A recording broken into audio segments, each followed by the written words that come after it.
Hello everyone, आप सभी का एक्सेल इन एजुकेशन चैनल में स्वागत है। फ्रेंड्स, यहाँ पर हम बात करते हैं 75 डेज प्लान सीरीज स्टार्ट की है जो कि आपकी तैयारी कराएगी यूजीसी नेट पेपर 1 और पेपर 2 एजुकेशन की। ठीक है, तो पेपर 1 की हम बात कर रहे हैं जो कि दिसंबर के एग्जाम को टारगेट में रख के है। दिसंबर 2023 में जो एग्जाम होने वाला है उसको हमने टारगेट किया है कि अब के आपका नेट जेआरएफ क्लियर करना चाहिए। ठीक है, तो इसी से संबंधित ये 75 डेज प्लान सीरीज है जिसमें आपको एग्जाम ओरिएंटेड कंटेंट यहाँ पर प्रोवाइड किया जाता है। ठीक है, और साथ ही टेलीग्राम चैनल पे आपको पीडीएफ दे दी जाती है, तो आप लोग इस चैनल को भी ज्वाइन करें और साथ ही टेलीग्राम चैनल को भी ज्वाइन करें। लिंक आपको डिस्क्रिप्शन में मिल जाता है। ठीक है, नीचे जब आप स्क्रॉल करते हैं ना, वीडियो के नीचे जाते हैं तो वहां पर आपको टेलीग्राम दिया रहता है। कई बच्चों को नहीं मिल पाता है तो उसके लिए मैं बता दूं, आपको नीचे डिस्क्रिप्शन लिखा होता है। जब आप वीडियो देख रहे होते हैं तो उसी के नीचे आप स्क्रॉल करिए, नीचे और जाइए तो वहां पे आपको टेलीग्राम का लिंक मिल जाता है। ठीक है, तो उसको आप ज्वाइन कर लीजिए। वहाँ पे जैसे जैसे पीडीएफ तैयार होंगी, साथ ही करंट अफेयर से संबंधित जो भी चीज़ें होती हैं वो वहाँ पे आपको प्रोवाइड की जाती हैं। तो यहाँ पर हम तैयारी कर रहे हैं पेपर 1 के लिए। अब आज की इस वीडियो में हम लोग बात करेंगे न्यू पैटर्न के क्वेश्चन। 2023 में आपके 2 बार पेपर हो चुके हैं, तीसरा सेशन होगा, ये दिसंबर में होगा। तो अब 2023 में कैसे क्वेश्चन बन रहे हैं, न्यू पैटर्न मैंने क्यों कहा है, क्योंकि इससे पहले चीज़ें नहीं पूछी गई थी।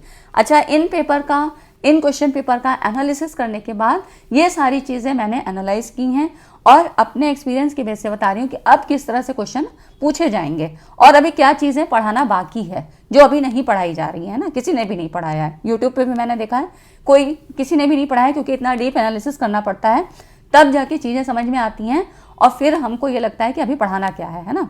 तो आप लोग चैनल को सब्सक्राइब कर लीजिए और टेलीग्राम चैनल को भी ज्वाइन करें। ये क्वेश्चन जो है न्यू पैटर्न पे हैं, क्योंकि ये आपको ये बताते हैं कि अब आपको पढ़ना किस तरह से है, किस तरह से आगे और क्वेश्चन बन सकते हैं, क्योंकि काफ़ी डीप क्वेश्चन पूछे गए हैं। और ये भी नहीं कहूँगी कि काफ़ी डीप है, कुछ बिल्कुल बेसिक लेवल के भी क्वेश्चन हैं, लेकिन हम उनको पढ़ते नहीं हैं, इग्नोर कर देते हैं।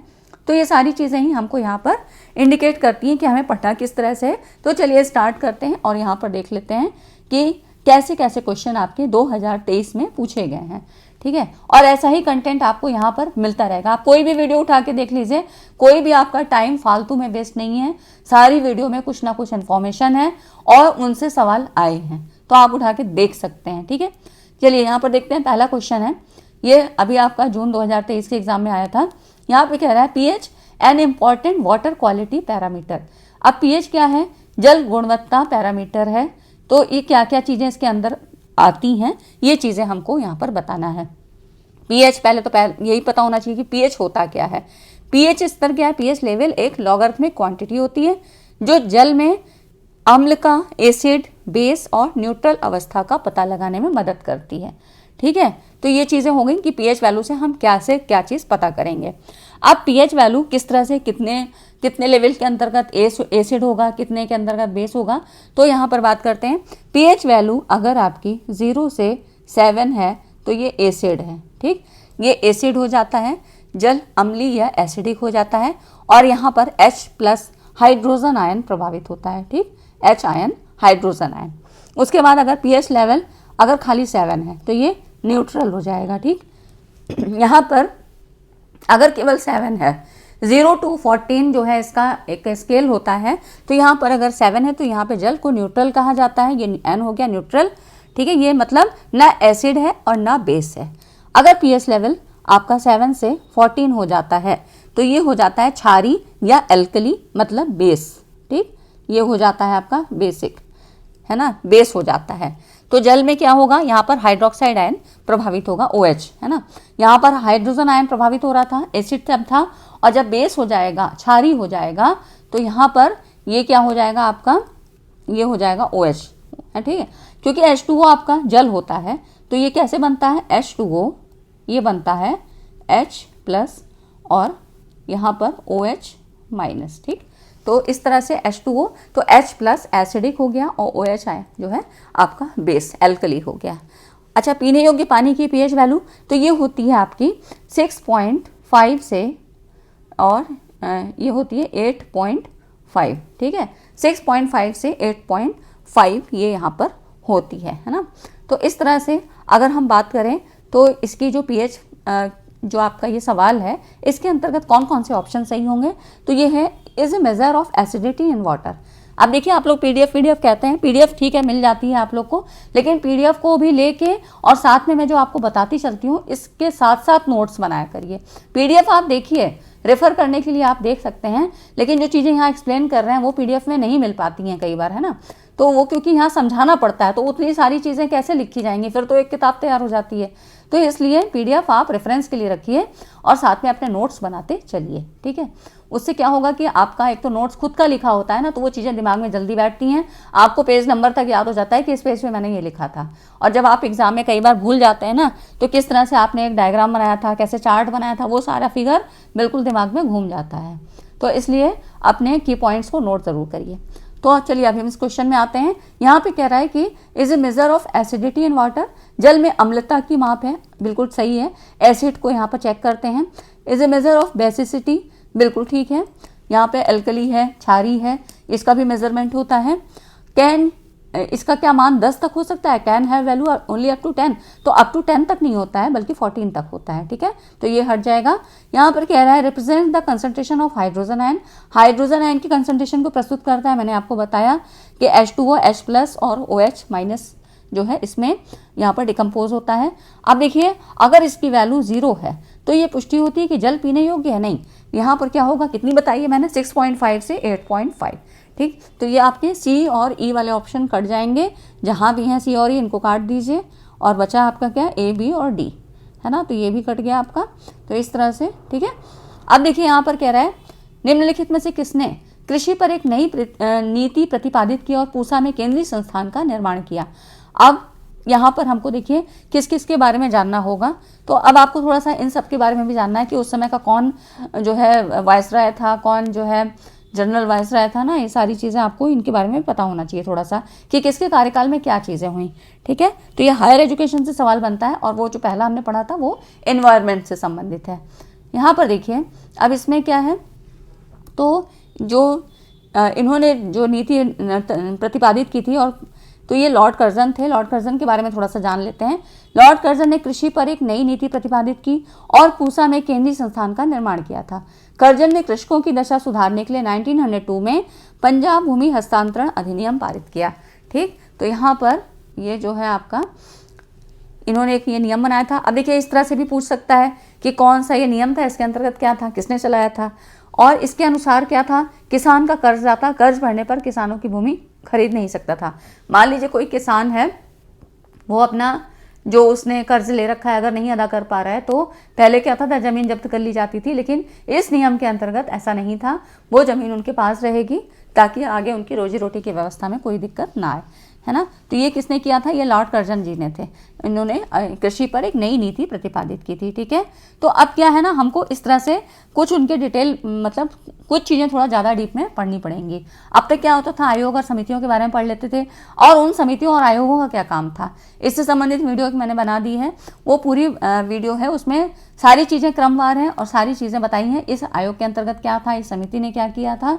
और वो भी मैंने आपको जो है 75 डेज प्लान की जो सीरीज़ है वो एक प्लेलिस्ट में कर दिया है, ठीक है। उसमें पूरा बंच आपको मिल जाएगा, तो वो प्लेलिस्ट जरूर देख लीजिए। वहाँ पर सारा आपको 75 डेज की सीरीज़ को आप देख लीजिए, सारी चीज़ें उसमें मैंने इकट्ठे कर दी हैं, ठीक है।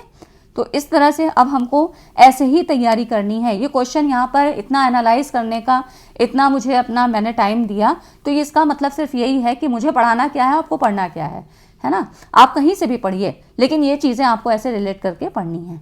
अगला देखिए यहाँ पर कह रहा है in collaborative learning from which of the following stages listening skill is develop. सहयोगात्मक अधिगम में निम्नलिखित में किस रणनीति से जो है लिसनिंग स्किल विकसित होता है।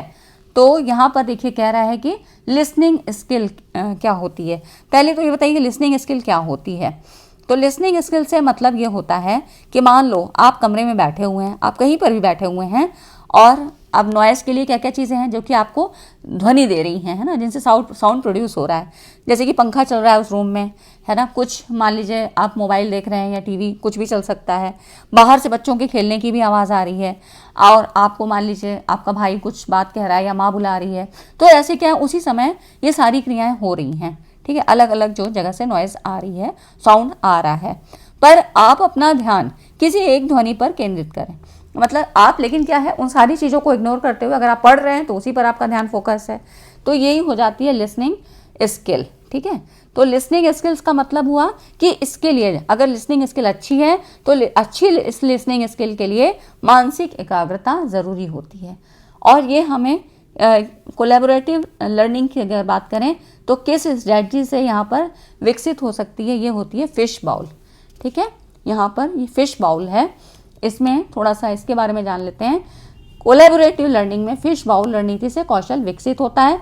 फिश बाउल माध्यम से क्या होता है, बड़े समूह में कई दृष्टिकोणों पर प्रतिक्रिया देने का अभ्यास किया जाता है। मतलब यहाँ पर क्या होता है, कोलैबोरेटिव लर्निंग में मतलब ये मैंने आपको कई बार बताया है कि जैसे क्या होता है कि यहाँ पर सहयोगात्मक अधिगम, मतलब कि टीचर बता रहा है तो बच्चे भी उसमें पार्टिसिपेट कर रहे हैं या ग्रुप में कर रहे हैं। मतलब बड़ा ग्रुप भी हो सकता है, छोटे ग्रुप भी बना के कर सकते हैं, टीचर छोटे ग्रुप में भी कर सकता है या एक पूरी क्लासरूम को भी संबोधित करके यहाँ पूछ सकता है। तो इसी तरह कह रहा है कि कई दृष्टिकोणों पर प्रतिक्रिया देने का यहाँ पर प्रैक्टिस कराई जाती है। ठीक है, view points in a medium to large group, है ना। और फिश बाउल रणनीति समूह कौशल विकसित करते हुए जटिल विचारों पर समझ पैदा करती है।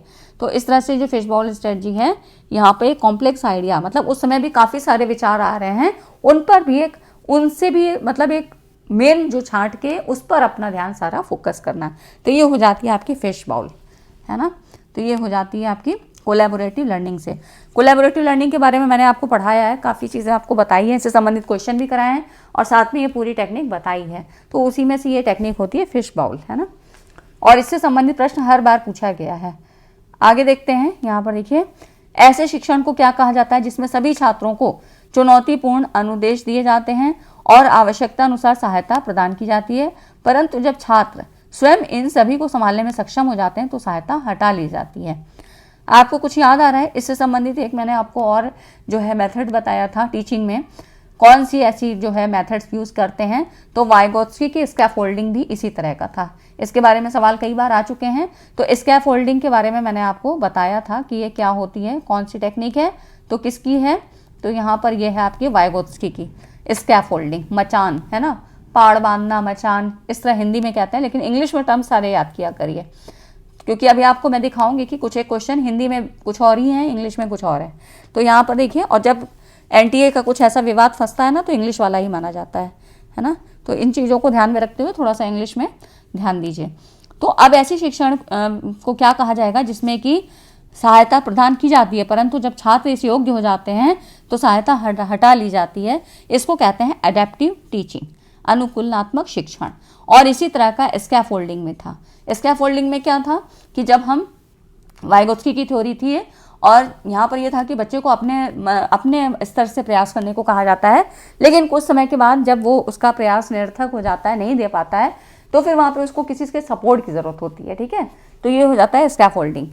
तो यहाँ पर क्या होता था कि टीचर सपोर्ट कर सकता है, पेरेंट्स कर सकते हैं, उसके फ्रेंड कर सकते हैं, सीनियर्स कर सकते हैं, तो वहाँ पर वो फिर उनका सपोर्ट लेके फिर आगे की जो है जो भी उसका टास्क था वो पूरा कर सकता है। ठीक है, आगे देखिए, यहाँ पर जब आप निःशुल्क ईमेल खाता जैसी किसी सुविधा को स्वीकार करते हैं तो आपके समक्ष एक कैप्चा प्रस्तुत किया जा सकता है। इस कैप्चा का सर्वाधिक सामान्य रूप अनेक विकृत अक्षरों की एक छवि है। कैप्चा का अर्थ क्या है? तो आपने देखा होगा जब आप लोग फॉर्म भरते हैं तो वहाँ पे क्या होता है कि कैप्चा आता है जिसमें कहते हैं कि इसको आप फिल करिए, है ना, कुछ सेकंड्स के लिए होता है। तो उसमें क्या होता है, कई तरह के कुछ बड़े लेटर होते हैं, कुछ स्मॉल लेटर्स होते हैं, इस तरह से करके आपको यहाँ पर दिया होता है। तो इसी कैप्चा का ये फुल फॉर्म पूछ रहा है। तो फुल फॉर्म क्या है? अब देखिए, ये सारे क्वेश्चन इसीलिए एनटीए दे रहा है कि आपकी जागरूकता बढ़े और आपको पढ़ना भी ऐसे ही। कम से कम जब अभी तक तो आप सभी लोग यूज़ कर रहे होंगे, लेकिन कभी जानने की कोशिश नहीं की ना कि कैप्चा क्या हो सकता है, फुल फॉर्म क्या हो सकती है। तो यहाँ पर देखिए, कैप्चा का फुल फॉर्म है कंप्लीटली ऑटोमेटिक जो है पब्लिक ट्यूरिंग टेस्ट टू, यहाँ पर देखिए इसका, यहाँ पर देख लीजिए, ये है CAPTCHA stand for completely automatic public Turing test to tell computers and human apart. मतलब यहाँ पर जब हम किसी निःशुल्क ईमेल खाता जैसी सुविधा को स्वीकार करते हैं तो एक क्या होता है, कैप्चा प्रस्तुत किया जाता है। कैप्चा का सर्वाधिक सामान्य रूप अनेक विकृत अक्षरों की, मतलब यहाँ पर सेवरल डिस्टॉर्टेड लेटर्स होते हैं जिसमें कि कुछ स्मॉल, कुछ बड़ा, कुछ ऐसे इस तरह का होता है। तो यहाँ पर ये इसका फुल फॉर्म होता है। कैप्चा क्या है? एक प्रकार का यहाँ पर सिक्योरिटी मेजर है। ठीक है। सिक्योरिटी को बनाए रखने के लिए, यहाँ पे चेक करने के लिए होता है कि कितना ऑथेंटिक है, मतलब जो आदमी यूज़ कर रहा है उसी के लिए है। तो यहाँ पर ये चीज़ें पता लगती हैं कि जो भी ऑथराइज है, मतलब वो वही यूज़ कर रहा है, यूज़र वहाँ पर वही है ना। तो इसलिए ये कैप्चा का ऑप्शन यहाँ पर दिया जाता है। तो इसका फुल फॉर्म ज़रूर पता होना चाहिए, complete automatic public Turing test to tell computers and human apart. ठीक, ये इसका फुल फॉर्म होता है।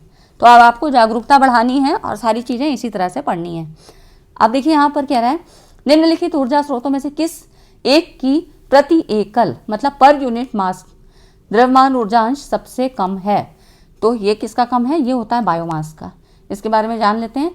देखिए, निम्नलिखित ऊर्जा स्रोतों में से जैव पदार्थ की प्रति एकल जो है द्रव्यमान ऊर्जा अंश सबसे कम होता है। बायोमास क्या है? नवीकरणीय, है ना। तो ये क्या है? रिन्यूएबल ऑर्गेनिक मैटर है। किससे प्राप्त होता है? प्लांट्स और एनिमल्स से, है ना। तो ये क्या हुआ? रिन्यूएबल एनर्जी है ना। बायोमास में सूर्य से संग्रहित रासायनिक ऊर्जा होती है जो पौधों द्वारा प्रकाश संश्लेषण फोटोसिंथेसिस के माध्यम से उत्पन्न होती है ना। तो यहाँ पर बायोमास क्या है? पौधे या पशु अपशिष्ट है जिसे विद्युत या ऊष्मा उत्पन्न करने के लिए ईंधन के रूप में जलाया जाता है। तो इस तरह से क्या है? In simple term biomass is plant और animal waste that can be converted into a fuel to generate, है ना, इलेक्ट्रिसिटी और हीट। तो इस तरह से यहाँ पर is burned in the form. ठीक है। तो यहाँ पर देखिए, बायोमास क्या है? पौधे या पशु अपशिष्ट हैं जिसे विद्युत या ऊष्मा उत्पन्न करने के लिए ईंधन के रूप में यहाँ पर जलाया जाता है। ठीक है। तो इसकी एनर्जी सबसे कम है। एकल द्रव प्रति जो पर यूनिट आपका पर यूनिट मास की बात कह रहा है तो बायोमास का सबसे कम होता है। ठीक है।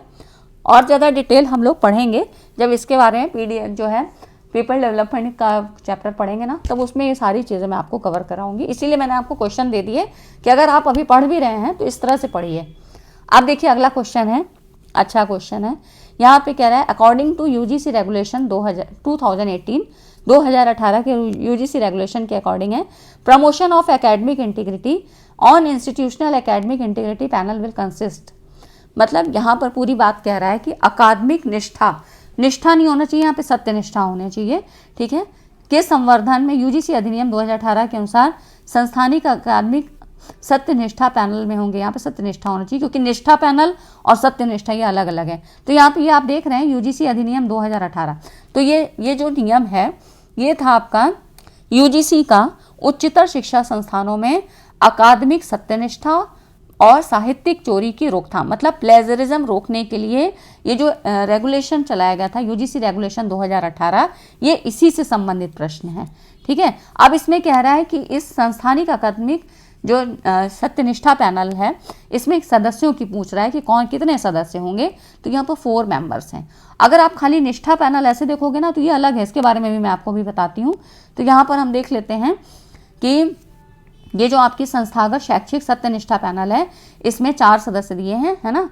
तो देखिए यहाँ पर ये है आपका अध्यक्ष पहले नंबर पे, उसके बाद दूसरे सदस्य हैं, है ना, उच्चतर शिक्षा संस्थान के अध्यक्ष द्वारा नामित एक वरिष्ठ शिक्षाविद, फिर तीसरे सदस्य हैं, है ना, और उसके बाद चौथे सदस्य साहित्यिक चोरी के साधनों से भली भांति परिचित एक व्यक्ति जिसे विभागाध्यक्ष द्वारा नामित किया जाएगा। तो इस तरह से सदस्यों की संख्या कितनी हो गई? 4, है ना। तो अब देखिए ये सवाल देने का मतलब ये है कि अभी तक क्या था, प्लेजरिज्म के लेवल्स पूछे जा रहे थे। ठीक। साहित्यिक चोरी के कई बार इस बार भी पूछे गए। जून 2023 में भी काफ़ी क्वेश्चन आपके लेवल से आए थे कि अलग अलग लेवल के अकॉर्डिंग उनके पनिशमेंट क्या होते हैं। ठीक है। अगर किसी का साहित्यिक चोरी में पकड़ा जाता है कि उसने कितना कंटेंट चुराया है किसी दूसरे का, तो उसके अकॉर्डिंग जो है वहाँ पर अलग अलग उसके लिए पनिशमेंट भी हैं। तो अभी तक उस तरह से सवाल बन रहे थे। अब क्या है देखिए, बहुत डीप में पूछ लिया गया यहाँ पर साहित्यिक चोरी अधिनियम 2018 के अनुसार। अब इसके पैनल के बारे में भी पूछ लिया गया कि पैनल में कितने सदस्य होंगे, तो 4 सदस्य। ठीक है। अगर आप इसको खाली हिंदी में पढ़ते हो और अगर ऐसे पढ़ लेते हैं निष्ठा पैनल, है ना, तो ये निष्ठा पैनल अलग चीज़ है। अब देखिए यहाँ पर इसीलिए मैंने नोट करके दे दिया है कि ये अलग चीज़ है आपका एजुकेशन से ही संबंधित, क्योंकि यहाँ पर ये आपके करंट से सवाल आपके बनते हैं। तो निष्ठा क्या है? ये केंद्रीय मानव संसाधन विकास मंत्रालय ने प्राथमिक स्तर पर शिक्षा को सशक्त बनाने के लिए राष्ट्रीय mission national initiative for school heads and teachers holistic advancement, ये निष्ठा का फुल फॉर्म है। ये क्या था? टीचर्स ट्रेनिंग प्रोग्राम था एक। इसकी पहल शुरू की है। किसने की थी? केंद्रीय मानव संसाधन विकास मंत्री, ministry of human resource development, ठीक है, या मिनिस्ट्री ऑफ एजुकेशन जिसको कह सकते हैं। तो निष्ठा का ये फुल फॉर्म आपको यहाँ पर पता होना चाहिए। तो ये निष्ठा का फुल फॉर्म हो गया। और यहाँ पर जो हम बात कर रहे हैं ना, सत्यनिष्ठा, मतलब यहाँ पर मतलब सत्यनिष्ठा और आपकी ये जो बातें हो रही है ना, ये प्लेजरिज्म से संबंधित है, ठीक है, साहित्यिक चोरी से। तो ये क्वेश्चन आपका इससे हो जाता है। यहाँ पर 4 मेंबर्स यहाँ निर्धारित किए हैं, है ना। तो ये सारी चीज़ें हो गई और निष्ठा का ये है। तो जो भी डिजिटल इनिशिएटिव्स हैं ना, जो कि सरकार के द्वारा चलाए जाते हैं, गवर्नमेंट की जीपी जो भी स्कीम्स हैं, डिजिटल इनिशिएटिव हैं, वहाँ से भी सवाल बनते हैं। तो निष्ठा है, दीक्षा है, इस तरह से जो भी चैनल हैं, या स्वयं प्रभा, इसमें जो भी अभी लेटेस्ट क्या चीज़ आ रही है, अभी मैंने आपको और दिया है वीडियो कि उसमें अभी स्वयं प्रभा में कितने नए चैनल आ गए हैं ना, कितने चैनल हैं। तो ये चैनल जो है ना, घटते बढ़ते, ये आपको पता होने चाहिए कि अभी इस समय कितना चल रहा है। इसके बारे में वीडियो मैंने बनाई है, आपको करंट की चीज़ें भी मैं यहाँ पर कवर कराती हूँ, तो आप लोग वीडियो को जरूर देख लिया करिए, ठीक है। तो ठीक है फ्रेंड्स, अगर इतनी वीडियो आपको अच्छी लगी, ये क्वेश्चन आपको समझ में आए कि हमें पढ़ना कैसे है, और मैम कुछ नई चीज़ें बता रही हैं, तो चैनल को सब्सक्राइब कर लीजिए और वीडियो को लाइक एंड शेयर ज़रूर करिएगा, ठीक है। अपने कमेंट्स भी दिया करिए, क्योंकि फीडबैक आप लोग का नहीं मिलता है। और वीडियो को लाइक एंड शेयर ज़रूर करिए क्योंकि खाली लोग देख के चले जाते हैं, देखने वालों की संख्या तो बहुत रहती है, लेकिन फीडबैक के नाम पे कुछ भी नहीं रहता है। तो चलिए फ्रेंड्स, मिलते हैं अगली वीडियो में इसी तरह की इंपॉर्टेंट टॉपिक के साथ, क्योंकि जो 75 सीरीज़ है ये आपके लिए इंपॉर्टेंट होगी। आप लोग इसको देख लीजिए, 75 डेज़ की जो प्लान चल रहा है, इसको आप लोग ज़रूर देख लीजिए। कोई पैसा नहीं है, फ्री ऑफ कॉस्ट है, तो आपको देख ही लेना चाहिए, है ना। चलिए फ्रेंड्स, मिलते हैं अगली वीडियो में। Thanks for watching.